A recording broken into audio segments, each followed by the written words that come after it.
Hello student. तो theorem 6.6 chapter triangle class 10th बहुत ही important theorem. ठीक है, यहाँ से न्यूमेरिकल आते हैं काफ़ी टाइम।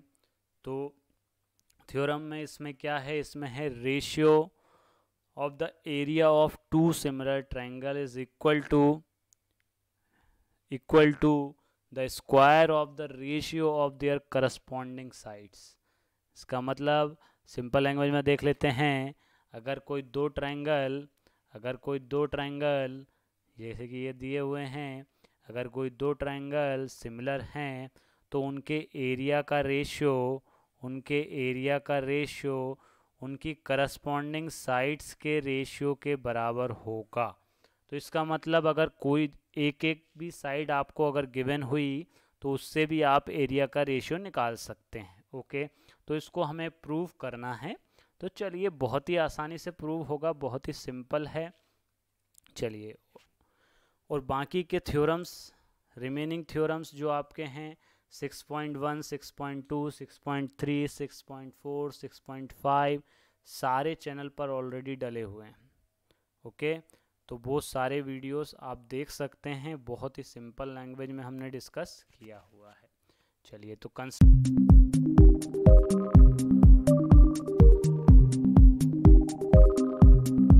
देख लेते हैं। सिंपल सा कंस्ट्रक्शन करना है आपको। ए पॉइंट से अपन को एक परपेंडिकुलर ड्रॉ करना है जिसकी नेमिंग में हमने एम कर दी है। पी पॉइंट से एक परपेंडिकुलर ड्रॉ करना है जिसकी नेमिंग हमने एन कर दी है। ठीक है, एक सिंपल सा कंस्ट्रक्शन है। उसके बाद आपको कुछ नहीं करना, उसके बाद अब आपको एरिया निकालना है। Area of A B C, base into height, half base into height, half base into height. ठीक है, कोई दिक्कत। सिमिलरली इस ट्रायंगल में भी आप लगा देंगे हाफ बेस इंटू हाइट। यहाँ तक कोई भी इशू नहीं आना चाहिए, बिल्कुल सिंपल सा फॉर्मूला लगाया दोनों ट्रायंगल में, दोनों इक्वेशन को हमने डिवाइड कर दिया।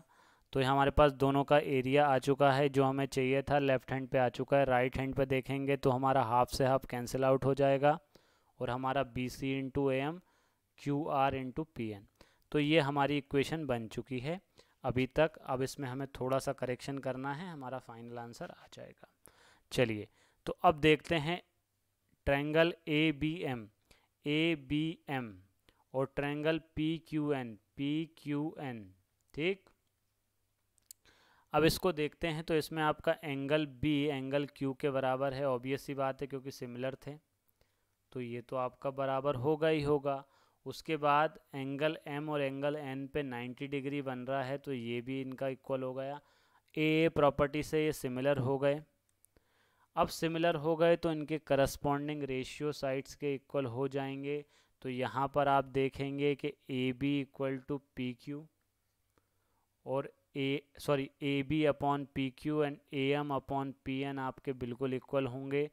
तो हम A B upon P Q और A M upon P N को आपस में एक्सचेंज कर सकते हैं। तो यहाँ देख रहे हैं आप, A M upon P N आपका था इक्वेशन में, उसको हम रिप्लेस कर देंगे A B upon P Q से। ओके, रिप्लेस कर दिया हमने। अब आते हैं हम आगे। अब अगर दो ट्रायंगल आपके सिमिलर हैं तो आपको पता है अच्छे से कि उनकी करस्पॉन्डिंग साइड के रेशियो आपके इक्वल होते हैं। अब आप अगर A B upon P Q को B C upon Q R से भी रिप्लेस कर सकते हैं। तो आप पिछली इक्वेशन देखिए जिसमें यहाँ पे B C upon Q R है, यहाँ A B upon P Q है। तो किसी भी एक को आप रिप्लेस कर देंगे। तो हमने B C upon Q R को रिप्लेस कर दिया है A B upon P Q से। ओके, जैसे ही रिप्लेस किया तो अभी ये स्क्वायर आपका आ गया। ठीक, अब आप कुछ नहीं करना है, अब आपको इसको बार बार रिप्लेस करके यूज़ करना है, एक बार इससे, एक बार इससे, एक बार इससे। तो ये आप जैसे ही करेंगे तो आपका जो फाइनल प्रूविंग है वो आ गई। इसमें आप एक चीज़ और ध्यान से रख लीजिए, इसमें आपका ये भी एप्लीकेबल होगा A M upon P N का होल स्क्वायर। ठीक है, ये भी इसमें एप्लीकेबल होगा। ये भी अगर आपको प्रूफ करने आ जाए तो आप ये भी प्रूफ कर सकते हैं, क्योंकि आपको पता है कि A B upon P Q equal to A N upon A M upon P N. तो आपको अगर ये भी आ जाए तो आप कर सकते हैं बड़े ही आसानी से।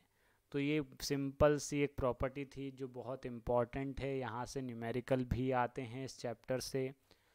ठीक, बाकी की जो प्रॉपर्टीज़ हैं वो भी अब आने वाली हैं, और पिछली प्रॉपर्टीज़ जो ऑलरेडी डली हुई हैं उनको भी आप कर लीजिए प्रिपेयर, और अपने एग्ज़ाम में हाईएस्ट स्कोर करिए, साल 4 डालिए, अपना हाईएस्ट अचीव करिए।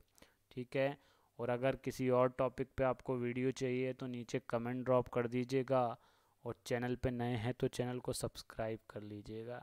चलिए मिलते हैं नेक्स्ट वीडियो में। All the best students.